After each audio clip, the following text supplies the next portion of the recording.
pouco ele esteve no Parque São Jorge. Dormiu, chegou de madrugada, dormiu e foi ao Parque São Jorge conhecer um pouco da história do clube.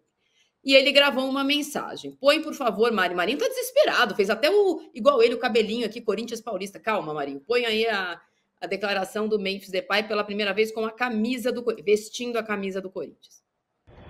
Boa noite a todos. It's Memphis here. I'm very excited to see you at the Neoquímica Arena. Vai, Corinthians, vai!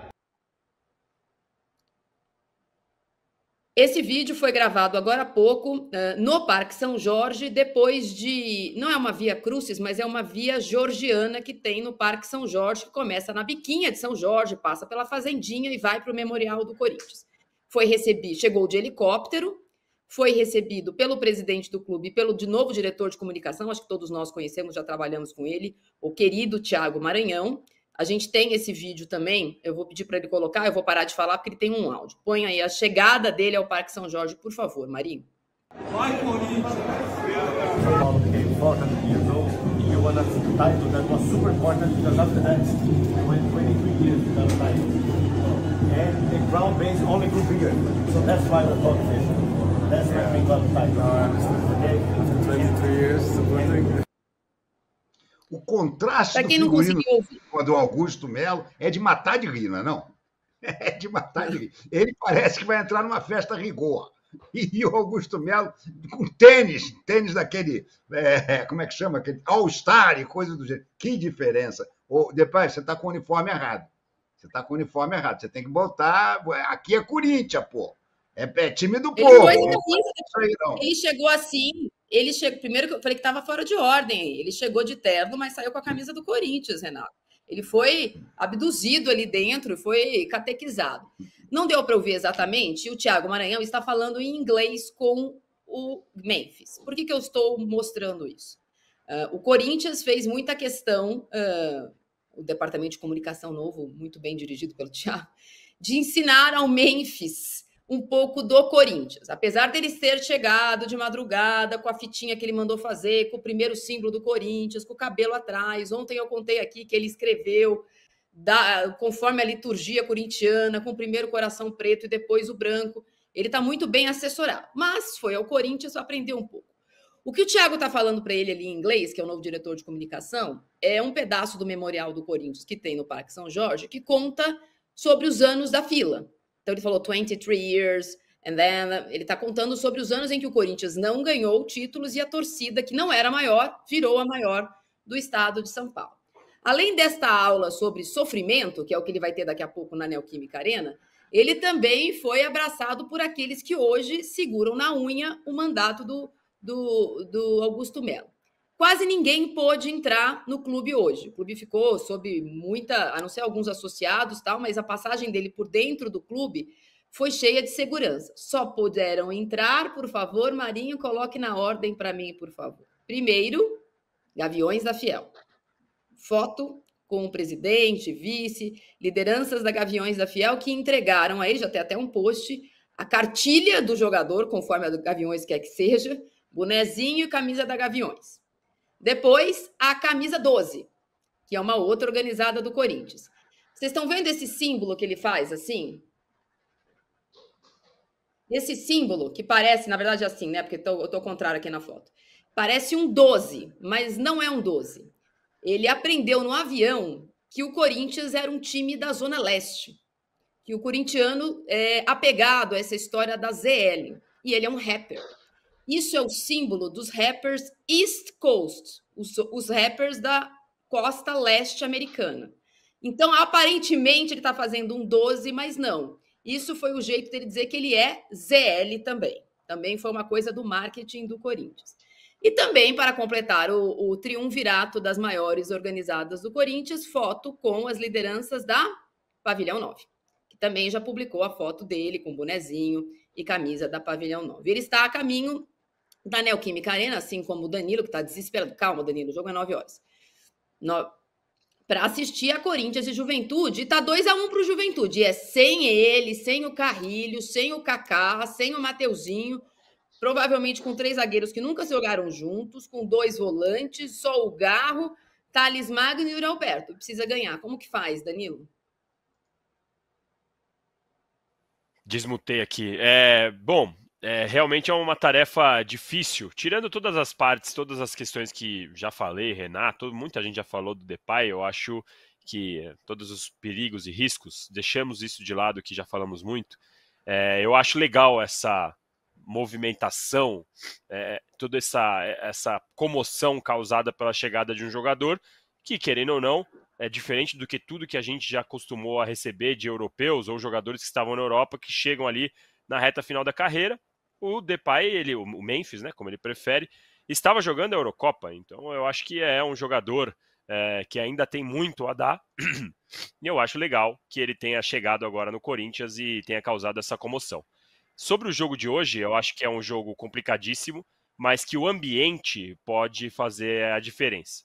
Eu tenho minhas dúvidas, Marília, se num jogo tão importante quanto esse é o ideal fazer uma apresentação como estão programando para o Depay, para o Memphis, tem que treinar para o Memphis antes de a bola rolar, porque jogo importante, quando você faz essas festas, às vezes não dá muito certo.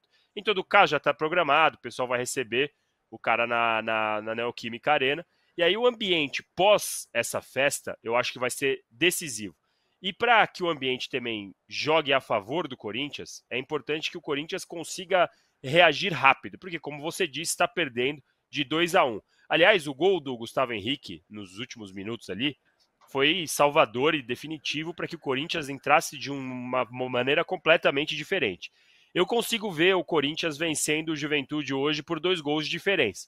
Eu só não acho que vai ser uma tarefa super fácil, eu acho que vai ser bem difícil, e como eu disse, essas festas, esse ambiente, toda essa potência que pode jogar a favor do Corinthians, muitas vezes serve de motivação para quem está do outro lado. Eu vejo o Juventude jogando a vida hoje, para tudo, para pôr água no chope, como a gente fala na apresentação do Memphis, para eliminar o Corinthians numa Copa do Brasil, porque se para o Corinthians é importante chegar numa semifinal de Copa do Brasil, você imagina o que é para o Juventude conseguir essa façanha. Então hoje eu acho que vai ser um jogo muito difícil, bem pegado, e é bom. Lembrando, o Juventude também tem desfalques, mas é bom que o Corinthians entre bem focado e sabendo dessa dificuldade, porque eu acho que vai ser para lá de difícil essa partida. Ô, Renato, o Corinthians jogou 3 vezes com o Juventude esse ano, não ganhou nenhuma. Perdeu fora de casa 2 vezes e empatou na Neoquímica Arena pelo Campeonato Brasileiro. Então não é o time titular. 2 jogadores hoje considerados titulares, por incrível, chegaram ontem, mas são considerados titulares, jogaram 90 minutos ontem, então não jogam hoje. Nem o Félix Torres, que jogou 90 minutos no jogo do Equador, nem o Martínez, que jogou 90 minutos também no jogo da sua seleção. Então, apesar de não ser tão reserva como tem sido, é um Corinthians muito mudado. A linha defensiva do Corinthians não jogou junto nenhuma vez, se for essa que estão falando, que é Fagner, Kaká, Gustavo Henrique, Caetano e Matheus Bidu. 0 vezes junto. O meio de campo formado só por Ranieri, Charles e Garro, desse jeito também nunca jogou junto. Aí Thales Magno e Yuri Alberto. A minha apuração é de que esses jogadores da frente também estão jogando, porque depois de 10 dias, esses jogadores precisam jogar. Mas o Thales Magno, por exemplo, tem minutos. Ele não pode jogar muito, porque o ombro está fora do lugar, uma hora ele vai ter que operar, etc. e tal. Então, eu nem sei se é pela festa. Acho até que a festa, Danilo, sobre colocar água no chope, funciona mais como turbo para o adversário do que para o corintiano. Essa coisa de zica reversa, que é uma coisa que eu aprendi com o Tirone e Arnaldo, não tem muito no Corinthians. O povo gosta de uma festa pré-jogo, assim, não tem muito disso. Não pode gritar gol antes da hora, mas festa pré-jogo, a torcida até compra essa ideia. Agora, precisa ganhar uma vez do Juventude esse ano, Renato, porque até agora nada. Pois é, não tem nenhum resultado esse ano que o classifique essa noite, né? Ele vai ter que ganhar, coisa que não conseguiu. O empate não se presta, mas eu estou com o Danilo. Eu acho que o gol da classificação, para mim, foi o do Gustavo Henrique no final daquele jogo. Se o Corinthians fosse enfrentar o Juventude hoje, sendo obrigado a fazer 2 gols de diferença para levar para os pênaltis, eu acho que ele ia se danar. Mas 2-1, tem jogadores do Corinthians que estão jogando bem. O Garro está jogando muito bem, o Thales Magno está jogando bem. O Yuri Alberto pode não ser um virtuoso, mas está dando sangue, está correndo, tá? Eu acho que classifica o Corinthians. Sinceramente, eu acho que o Corinthians vai... Talvez nos pênaltis. Talvez nos pênaltis. Nosso acordo no bolão, olhei aqui antes que o programa começar. Você falou Juventude, você precisa manter isso. Mas Eu mudei justamente por causa da zica. Você não está entendendo. Você sempre fala mal contra o Coringão, não, Renato aqui. Por isso mesmo que eu estou dizendo que o Corinthians vai classificar hoje. O regulamento do Café Ruiz diz que não pode mudar. Ô, Alice, você, do alto da sua neutralidade, essa paz que você vai ter interior hoje, fora do mata-mata, tem alguma coisa no Corinthians de hoje, além do gol no finalzinho ali do Gustavo Henrique, que depinta de que o Corinthians vai se classificar? Porque eu acho que tem algumas coisas de fato que a data FIFA dão ao clube, que é esse doping emocional. Saiu para a data FIFA ganhando do Flamengo, num dia importante para o Corinthians, que é o aniversário do clube, a torcida curte a história do Lampião e a representação, uma coisa de catequizado, aquilo ali o dia inteiro e tal, e as bandeiras, e ganhou do Tite. Então tem várias coisas que aquele dia deixou para o corintiano. E ainda teve a história do Depay nessa data FIFA, de tipo, não, imagina que vai conseguir, tal, e contratou. Mas eu, sinceramente, acho que para o Corinthians mesmo ficar no G16, talvez seja mais importante pensar no Botafogo domingo. Sábado, joga o Botafogo sábado. Eu continuo achando que o foco do Corinthians precisa ser o Campeonato Brasileiro, porque não tem nada pior do que ser rebaixado, né? Do que botar o Memphis para fazer um tour do Brasil na Série B. Essa aí é um cenário que o Corinthians certamente não pode se dar o luxo de se colocar. Então, mas agora, né, com a possibilidade de um jogo, uma vitória simples, levar para os pênaltis e estar na semifinal da Copa do Brasil, é difícil você falar, não, gente, esquece, vamos pensar no final de semana. E eu acho que esse doping emocional, para o Corinthians, ele tem um peso muito grande. Essa coisa né, de estar numa onda mais para cima, ela ajuda todo mundo. Mas times que têm a torcida, como a torcida do Corinthians, dentro da sua casa, com festa, recebendo um jogador de nível, né, quase inédito no Brasil, que chegou com essa festa, que já abraçou a história do clube, tudo isso, assim, consegue empurrar para uma vitória por um gol, né? O Juventude é um time difícil, um time que dá trabalho não deu trabalho só ao Corinthians, deu trabalho ao Flamengo, deu trabalho a outros clubes grandes, é um time que, né, vem conseguindo fazer, né, vem conseguindo dar problemas para times muito mais fortes, mas só precisa de uma vitória por um gol para levar para os pênaltis. E as duas últimas decisões por pênaltis, contra o Grêmio, contra o Red Bull Bragantino, o Corinthians venceu. O Corinthians tem um excelente goleiro, né, que, inclusive, né, se firmando muito, pegando pênalti nessas disputas que eu mencionei. Então, eu vejo o Corinthians numa situação muito melhor, mas muito melhor do que estava quando acabou aquela partida e quando o Gustavo Henrique fez esse gol aí potencialmente salvador. Porque teve esse 1º de setembro que começou com o Corinthians ganhando do Palmeiras de virada no feminino, né, no finalzinho, um jogo também muito emocionante, inclusive se classificou, está na final do Brasileiro Feminino, aí essa parada para o descanso com a chegada do Memphis, com toda essa expectativa que faz com que o foco saia de todos os problemas que o Corinthians enfrenta, né, no extracampo, inclusive problemas com a justiça e tudo o que a gente sabe, as dívidas, o pagamento da dívida, e volta para uma festa. E o Corinthians, em festa, dentro da sua casa, ele ganha uma força que meio que independe da questão técnica do time. E, de novo, não precisa reverter um resultado tão difícil assim, só precisa ganhar por um gol de diferença e se levar para os pênaltis, eu apostaria no Corinthians. Então, eu acho que o Juventude vem bem mais preocupado do que estava 2 semanas, né? 2 semanas atrás. Muito bem, a gente vai mudar um pouquinho de Copa do Brasil. Hoje também tem o Vascão, que nos últimos jogos todos contra o Atlético Paranaense, acho que o 15º jogo contra o Atlético Paranaense e Vasco, virou todos, e tem uma vantagem de um gol, joga na Arena da Baixada, que da Liga Arena, que deixou de ser um... Quando o Atlético Paranaense não ganha na Liga Arena, ninguém lembra que lá tem gramado sintético. Agora que não ganha de ninguém, aí tá tudo bem jogar no gramado sintético. O Vasco joga lá, o time que mais tem viradas, 8º lugar, Campeonato Brasileiro exuberante, que o Vasco faz esse ano sem sofrer nem um pouquinho. Inveja que eu tenho total desse time do Vasco. O Vasco vai estar do outro lado da chave, como a gente viu ali. A gente vai conversar agora, que esse programa, eu recebo ordens. Renato também, olha lá a camisa dele. Aqui a gente está vendo, há sinais nesse programa que somos pau-mandados de Marinho Saldanha. Quem que ele vai colocar no ar para conversar com a gente? Um repórter para falar do Fortaleza. Mas, na verdade, é o negócio da zica reversa, porque o Internacional recebe o Fortaleza em jogo atrasado do Campeonato Brasileiro, pode voltar a ser líder do campeonato, mas, na verdade, a gente vai trazer o Renato Manso para conversar com a gente aqui, porque, na verdade, é o contrário. Renato, você não deveria ter aceitado o convite. Coloca o Renato aí na janelinha, direto de Fortaleza. Não deveria, porque ninguém te contou essa parte. Aqui hoje está o Renato torcendo para o nosso Inter, a Alicia torcendo para o Inter, o Danilo não sei se está torcendo para o Inter. Eu não consigo torcer para o Inter, então eu vou torcer para o Fortaleza. Queria que você falasse um pouquinho desse Fortaleza que também passou a data FIFA tranquilão, sem mata-mata, e que hoje se prepara para roubar de volta a liderança do Botafogo. Obrigada pela sua participação, Renato. Eu que agradeço, Maria. Eu estava acompanhando o programa aí, vendo a resenha da Zica Reversa, que a gente lida um pouquinho com isso também. Tem gente que é pessimista e não gosta muito de ficar... não, nesse negócio de já ganhou, deixa para lá, deixa o favoritismo para o Inter. A gente não quer saber desse papo de ficar muito comemorando antes do tempo, não. Deixa isso para a torcida do Corinthians. Mas deixa eu te falar, o Fortaleza hoje tem essa tentativa, né, busca pelo retorno da liderança. Um time que passou esse tempo todo trabalhando aí, teve 3 dias de folga logo após a derrota para a equipe do Botafogo. Depois trabalhou, aproveitou esse tempo da data FIFA para poder recuperar alguns jogadores importantes.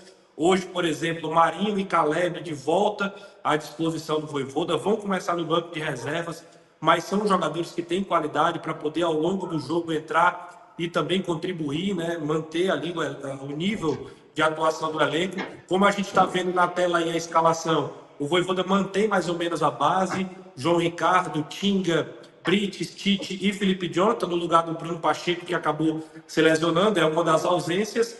E aí vem o Sacha, Hércules e Pochettino, o meio-campo que defende bem, que consegue ser um time ali rompedor, fisicamente, um time preparado para esse duelo também contra o Adam Patrick, Gabriel Carvalho, o Alário ali, que também circula bastante fora da área, e o ataque titular do Fortaleza. A gente, o Vojvoda não tem muito esse negócio de titular, mas esse trio aí é o que mais joga.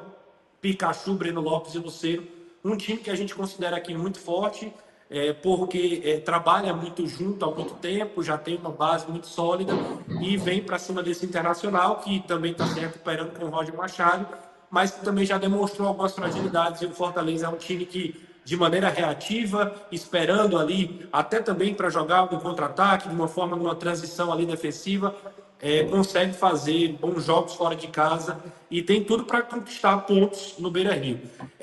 O Fortaleza trabalha muito, sabe, Marília, nessa ideia do jogo a jogo.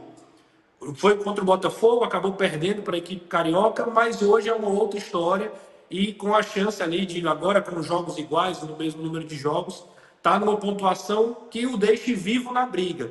Aqui não tem essa ambição necessária de necessariamente nessa rodada estar na primeira colocação, mas permanecer na cola do Botafogo como numa maratona que você não deixa os líderes se desgarrar. Obviamente, se vier uma liderança hoje, perfeito do Fortaleza. Renato, Alicia, Danilo, perguntas e, como chama, feitiços para o Fortaleza não ganhar? Vocês querem fazer perguntas para ele? Não, eu queria fazer uma pergunta para o meu xará. Existe em Fortaleza, existe por parte da comissão técnica do Fortaleza, do Vojvoda, a esperança de realmente ganhar esse Campeonato Brasileiro? Ele está numa posição que permite isso. Mas eu fico me perguntando, será que existe essa ambição, não é nem ambição, acreditar nisso? Ou eles acham que ficar entre os 4 primeiros está espetacular, legal seria ganhar a Sul-Americana? Como é que vocês veem isso aí? Renato, primeiro prazer falar com você, né? Eu sempre acompanho o seu trabalho e eu entendo demais a sua pergunta, né? Eu sei que não é muito comum um time cearense e um time do Nordeste estar nessa parte da tabela. Então, é natural que haja toda essa desconfiança por parte da imprensa de maneira geral. E eu confesso para vocês também, como membro da imprensa cearense, que para nós é difícil também da gente cravar que o Fortaleza está na briga, que o Fortaleza vai né? Tá na parte de cima da tabela todo o tempo, a gente sabe da diferença dos investimentos, mas o que eu posso te responder de maneira objetiva é o seguinte: a diretoria, composta em sua maioria por cearenses, por nordestinos, trabalha com uma humildade que é compreensível, de ir no jogo a jogo, de ir entendendo, sem criar uma grande pressão para cima do clube, do elenco e da torcida. Não se pode criar no torcedor a ideia de que se o time for vice-campeão brasileiro é uma coisa ruim. Fortaleza, a melhor colocação do Fortaleza foi um 4º lugar, então ser vice-campeão é uma coisa boa nesse aspecto. Mas eu posso te dizer também que o Vojvoda, especificamente, ele, mais do que todo mundo, ele tem passado essa energia para todo o corpo do Fortaleza e a gente da imprensa, de que é possível sim. Talvez, sabe aquela coisa quando alguém de fora observa e diz assim: gente, vocês não acreditam por quê? É possível a gente chegar mais longe, sabe? Então é uma injeção de autoestima que talvez a gente até não queira muito assumir esse protagonismo, fica até um pouco envergonhado. Não, gente, ninguém sabe se a gente vai ser campeão, se vai brigar ou não. Talvez o Vojvoda, da comissão técnica, por ser de fora, por também não criar tantos preconceitos regionais, ele traga essa áurea de que é possível. E se a gente for falar do time, Renato, é possível sim. Eu acho que o Fortaleza tem um time que consegue equilibrar nas ausências os desfalques que o Inter tem, que o Flamengo tem, que o Botafogo tem. Acho que o Fortaleza consegue suportar bem quando perde jogadores importantes, já provou isso recentemente.